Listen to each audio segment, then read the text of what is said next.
अगर शरीयत के मुताबिक देखा जाए तो शरीयत, जब हम एबार की किताब को देखते हैं या फिर खरूज की किताब को देखते हैं, आप इस्तिस्ना को देखिए, तो शरीयत ये कहती है कि तू सिर्फ और सिर्फ खुदा के आगे झुकना और उसी को सजदा करना,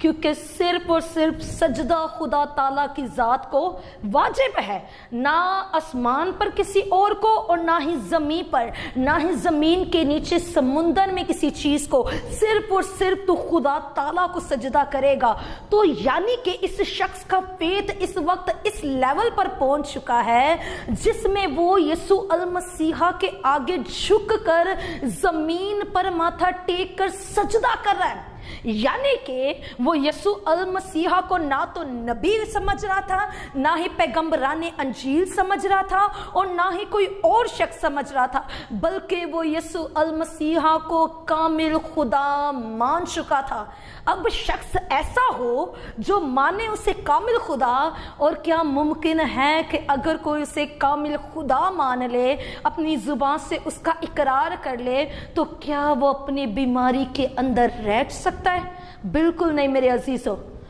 जब उसने अपना ऐसा फेथ दिखाया, डरते डरते उन तमाम तर भीड़ वालों के सामने आके यीशु अल मसीहा के आगे झुक रहा है, क्योंकि कोड़ी के लिए कहा यह जाता था कि अगर इसका साया भी किसी पे पड़ जाए तो वो कोड़ उसे भी लग जाता है।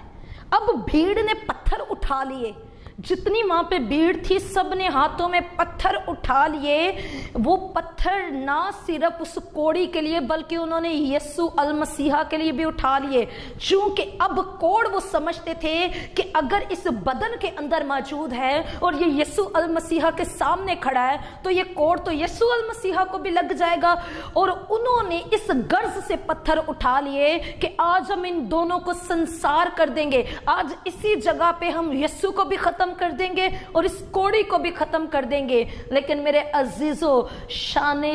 यीशु अल मसीहा को देखिए, उसके दिल में ये बातें नहीं है। जब हम आयत नंबर 13 देखते हैं तो यहाँ पे कलाम अक़दस बयान करता, उसने हाथ बढ़ा कर उसे छुआ और कहा मैं चाहता हूं तू पाक साफ हो जा, और फौरन उसका कोड़ जाता रहा। यीशु अल मसीहा ने दूर से लफ्ज जारी नहीं किए, उसे छुआ है, उसकी तरफ आगे बढ़े हैं, उसकी तरफ झुक कर उसे टच किया है, उस पर ले हैंड किया है और उसे कह रहा है कि मैं चाहता हूं कि तू पाक साफ हो जा। और उस शख्स का कोड़ उसी टाइम चला गया। लोगों का ये था अब ये कोड यीशु अल मसीहा पे भी ट्रांसफर हो जाएगा। लेकिन आज मैं समझती हूँ उन तमाम तर लोगों की उस माजरा को देख के आंखें खुल गई होंगी